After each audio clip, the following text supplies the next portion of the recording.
If there is one series I have grown completely tired of seeing these past couple of years, it's Call of Duty. Since about 2020, I have just had less and less interest in playing the newest entry in the series. So much so I had a free copy of Modern Warfare 3 with my Xbox, played it a few times, then traded it in, just so I could free up some space on my console. There's just a lot of things to hate about modern COD games, and modern games in general. They have just put me off getting fully invested in them completely.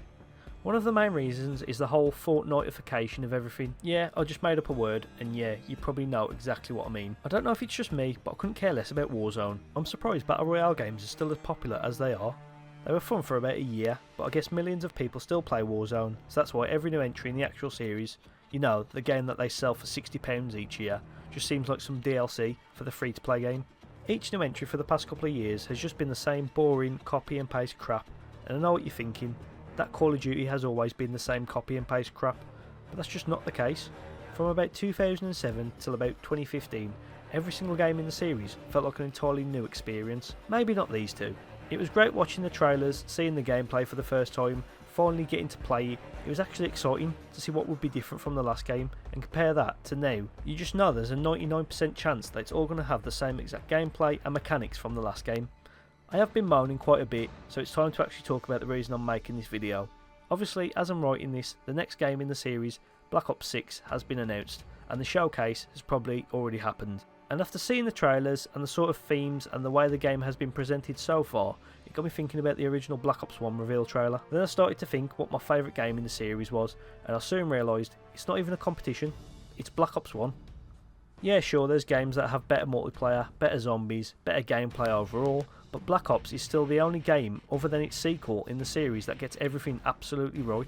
So join me today as I take a look back at Call of Duty Black Ops, my favourite game in the series. I think it's best to start with my own history with the series. Growing up I was never interested in multiplayer or even first person shooters. The only one I ever played was Halo 3, and even that was just the campaign. By about 2009, everyone I was at school with was talking about one game and one game only. Modern Warfare 2. I remember everyone was asking each other what console they were getting it on, and they asked me, and I said, the DS. Yeah, the fucking Nintendo DS. You know, I always wondered why I got bullied so much in secondary school, and that's the reason. But in 2010, I, like every other 14-year-old, was excited about the announcement of Black Ops 1, or as it was known back in my day, The Great Black Ops. That was a little World War humour there for anyone who didn't get the reference. After spending hours on hours at friends' houses playing Modern Warfare 2, I finally got onto the Call of Duty hype train and decided to go back and play COD 4, which I'm glad I did, because that game is a close second when it comes to favourites in the series. But around about December of that year, I traded in some old PS3 games and I finally got my hands on Black Ops 1. And here is that original copy. I know this is the original copy that I bought all those years back, because inside, on the booklet, it was second hand by the way, we have this little message that someone left. J-Dubs on YouTube, first to have this. That is a bit of history right there. Now I have searched for J-Dub's YouTube channel and it's not there. You know, he probably grew up. He's probably you know, a grown man now who, you know, he's doing adult stuff, not making silly little YouTube videos, in his late 20s.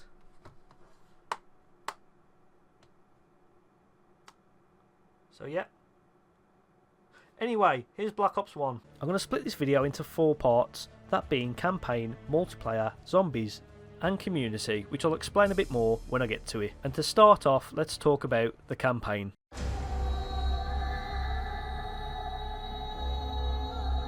Before I even start to talk about the campaign though, I'm going to have to talk about what is probably the most iconic main menu screen in all the series history.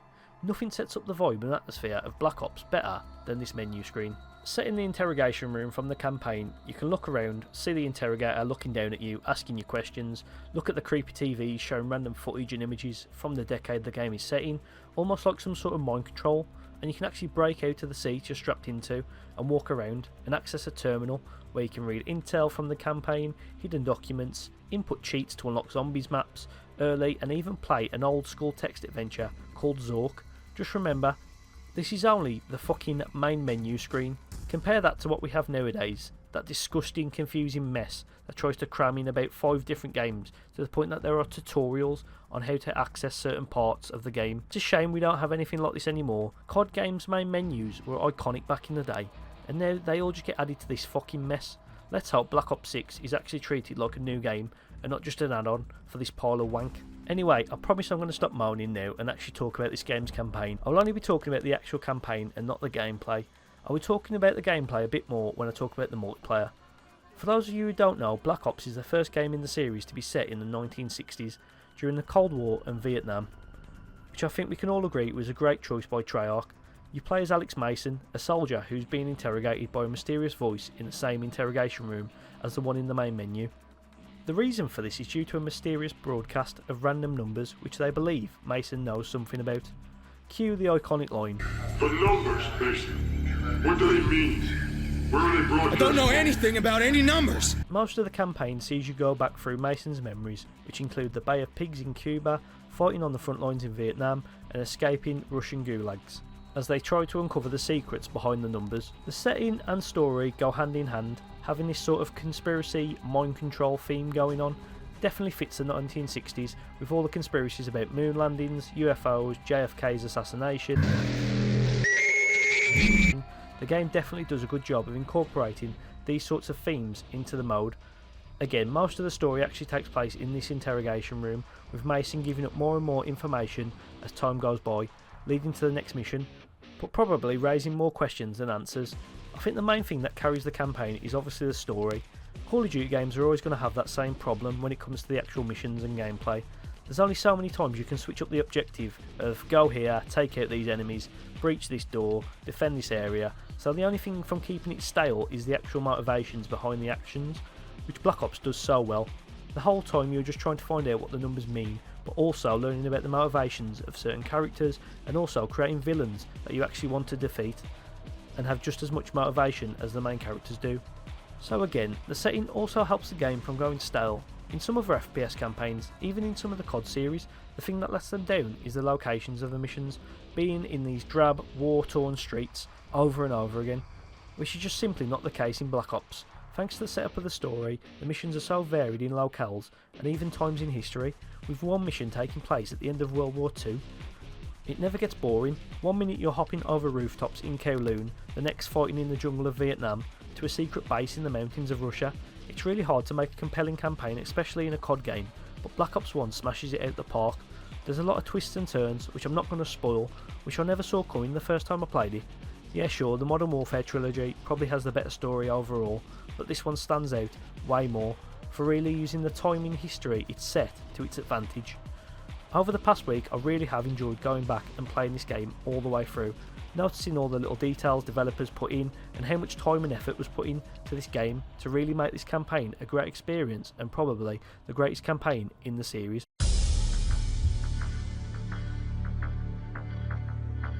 It's time to talk about the multiplayer, which as you can imagine is quite hard to talk about, seeing as the game has been out for 14 years. Just to put that into perspective, 14 years is the same amount of time between me being born in 1996 and the game releasing in 2010, which makes me feel extremely old. What I'm trying to say is that the game is basically dead online. There are about 2,000 people still playing, however. Finding a decent lobby was still quite hard, so most of the gameplay you'll be seeing is from me playing against bots, just to make the footage a bit more entertaining. It's better than me running around an empty map with about 3 people in it. There's a few different things that make a good multiplayer shooter, those being gameplay, maps, modes, progression and customization, and Black Ops 1 does a great job at most of these. Let's start with the gameplay. If it's one thing that Call of Duty has been known for is its fast gameplay. I'll be honest, I'm not a fan of the modern gameplay, which seems like only crackheads can enjoy, but the series has always had this fast and snappy feel to it, which is what made it so popular in the first place, and Black Ops 1 is no different. Obviously it has aged quite a bit, but it's still playable and fun to jump into games online, if you can find one. The shooting feels great, as it always has, but I feel like the time to kill on Black Ops is quite fast. Every gun feels like it's doing unreal damage, but because of how fast the game is, it's never really been that frustrating when you do die, because you're straight back into the action as soon as you hit respawn. But yeah, all in all, Black Ops hasn't aged that badly, and is still a lot of fun to play. Oh, and this is the game that introduced the dolphin dive, and it's still loads of fun to do, even though most of the time I just plunge to my death. Another reason that Black Ops is so much fun to go back to is its maps. This game must have the most remastered maps of all time. I mean, Nuketown alone has been remade in every Black Ops game since, and I'm not surprised in all honesty. These are some of my favourite maps in any COD game of all time. Obviously Nuketown, but then you also have Firing Range, Grid, Launch, Radiation, Summit, WMD. I think I've just named over half the maps in the game's original lineup, and with good reason. Just like the campaign, the multiplayer offers some great variety, not only in its locales, but also the sizes of the maps. There is one or two that are forgetful, like Array and Crisis, but the good definitely outweigh the bad. The thing that makes these maps so unique isn't only the locations, but the level design. Most of them follow the classic 3-lane model, but they also make a good use of elevation and parts under the map to let you switch up your strategy game to game. Could speak about Black Ops maps all day, but I've still got a lot to get through, so to sum up, Black Ops 1's maps are fucking mint. When it comes to modes, Black Ops obviously has the classic modes you'd expect from COD, like Team Deathmatch, Search and Destroy and Domination. It doesn't add too many new game modes, but the one thing it did add was wager matches. These were party games where you could wager COD points. No, put your mom's credit card away. Not those ones. These COD points. You would earn in-game, yeah, a currency you'd earn in-game. I know, it's a crazy concept. These modes include classics like Gun Game and One in a Chamber, also Sticks and Stones and Sharpshooter.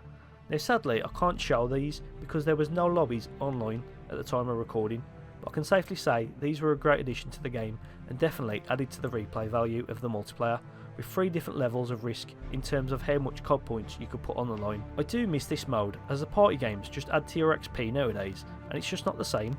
When it comes to progression, things will change quite a bit from previous games. You still unlock all the weapons by levelling up, but instead of doing challenges to unlock things like attachments and camos, you just buy these with COD points. This is probably the only change I don't really like. Unlocking things by doing in-game challenges definitely made the games more enjoyable than just buying the attachments and camos you want.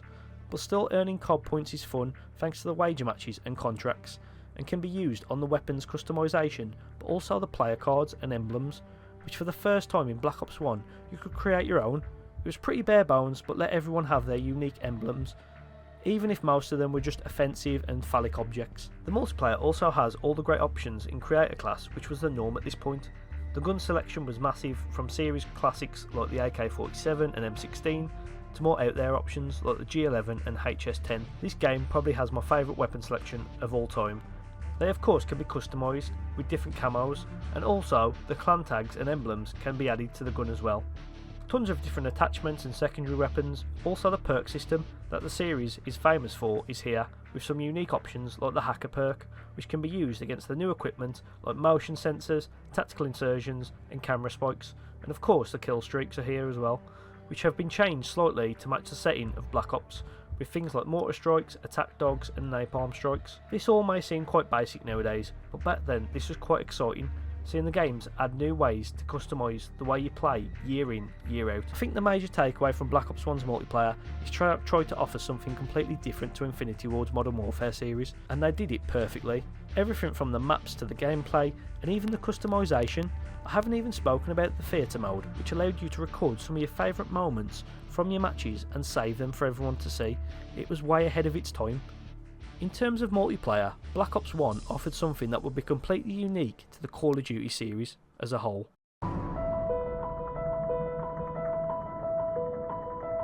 Going back to the main menu and clicking on zombies changes the menu completely, with the interrogator being replaced by a figure banging on the glass, trying to get in or out. The screens change to show weird experiments and clips of zombies. A weird dark tint takes over the screen, and the music. Man, the music gives me goosebumps every time I hear it. I used to go through this menu so quick as a kid, it was so terrifying. But obviously I'm not here to talk about the menu, I'm here to talk about zombies. And this game probably comes with the most iconic map in all of zombies history, Kino der Toten. By today's standards, Kino is quite boring and repetitive, but you can't take away how iconic it is to most COD players. It was a lot of people's first introduction to the mode and deserves to be one of the most memorable. So what is the objective of zombies? Well, survive, that's it. I know nowadays zombies maps are full of Easter eggs to complete and different stories to get through, but back then it was just see how long you could survive. I think the best part of Zombies is definitely the setup, opening up the map, getting the best guns from the box, opening up Pack-a-Punch and getting all the perks to try and set up for higher rounds, as the rounds themselves get harder and more intense. Yeah, there are tons of newer maps I'd play before Kino, but when it released there were only 5 maps in total. Now there are an insane amount to choose from, but Kino was the perfect beginner's map, having everything like turning on the power, perks and a simple way to unlock Pack-a-Punch. It's so easy to see why the mode became so popular. I remember spending so many hours on this back in the day, and definitely is one of my favourite of all time in the series. Once you got tired of Kino though, there was another map on the game, this being 5, which was unlocked after you complete the campaign.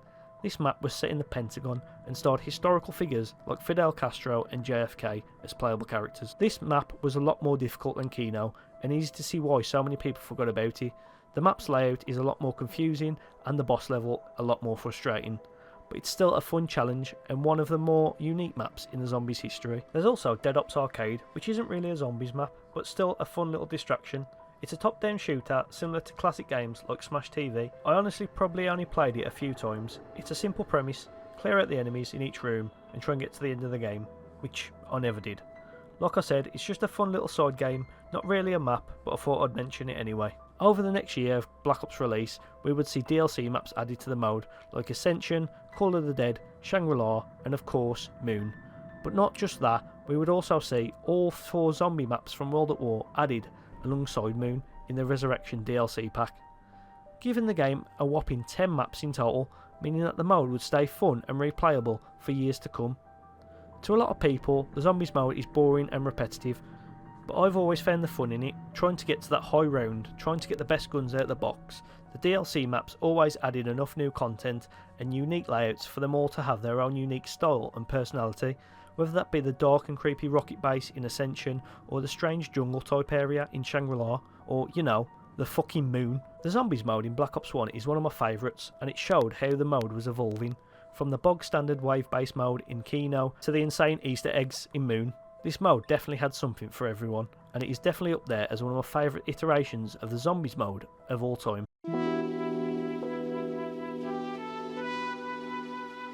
The last thing I wanted to touch on was community, and what I mean by that is all the content that came out around this time is what really got me into the world of YouTube content creation. Before the release of Black Ops 1, I just used to see YouTube as a place to watch funny viral videos and was completely unaware of the massive communities that were on here, especially the COD and gaming communities. One of the first videos I watched was a video by a creator known as White Boy 7th Street. He's a legend in the COD community and one of the first creators I ever watched. Watching him rage over the PlayStation Network being down. It's just a cover-up. We're getting attacked. We're getting hacked by a lonely 19-year-old boy. Or playing high roller wager matches. Gold medal championship, athletic, inspiring performance. When the pressure's on, who performs at a gold medal championship level? Or just getting hyped about the game kept me entertained for hours on end. You also had things like PKA Podcast, mainly hosted by Woody's Gamertag and FPS Kyle, among others, which in the early days just saw them talking about COD, among other things. I never could get in a groove and make that feel good. Stop.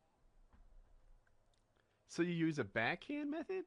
Yeah, like with my thumb on my forefinger and like had the fingers going out. All right, be right back. Be right back. No, Kyle. I'm not picturing. No, be right back. Grab a drink. Be right back. Fuck that. No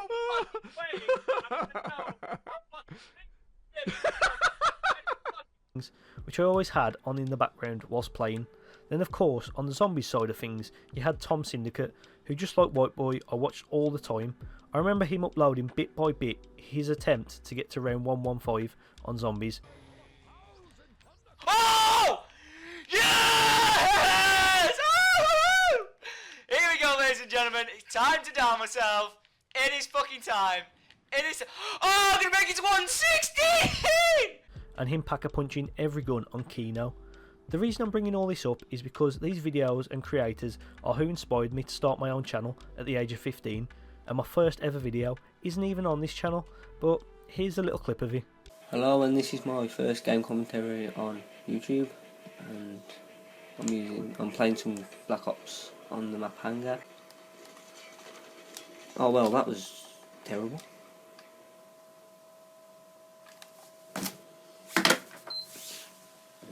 And yeah, a lot has changed in 13 years. I remember doing this as a kid and hoping to be the next big thing on YouTube and being able to be signed by Machinima and move out to LA, which obviously never happened. But what did happen was I was able to find a hobby that I have genuinely loved doing ever since. I'm no longer in a position where I make videos to try and go viral or make it as a content creator. This is just a hobby for me, and over the past year I've started to make videos for the fun of it again, and have seen a massive increase on how many people are interested in the channel and the videos I make. So just a massive thank you to everyone who watches me ramble on in these videos, and thanks for your patience. I'm no longer a 15-year-old kid with all the time in the world to make these videos, but the time I do have is way more limited nowadays, but I am trying to get these videos out as quick as possible, so thanks for staying so patient with me. Just know when there's a few weeks gap between each video, I am trying my hardest to get it out in the little time I do have. I know near the end I went off on a tangent. That wasn't really much to do with the actual game, but I just wanted to show why this entry in the COD series is such an important one to me. And after seeing the Black Ops 6 reveal, I just really wanted to make a video on Black Ops 1, my favourite game in the series. So yeah, that is it for today. I know I'm not making this outro with a webcam, I'm not even making it with a script, it's just me talking. Massive thank you for watching.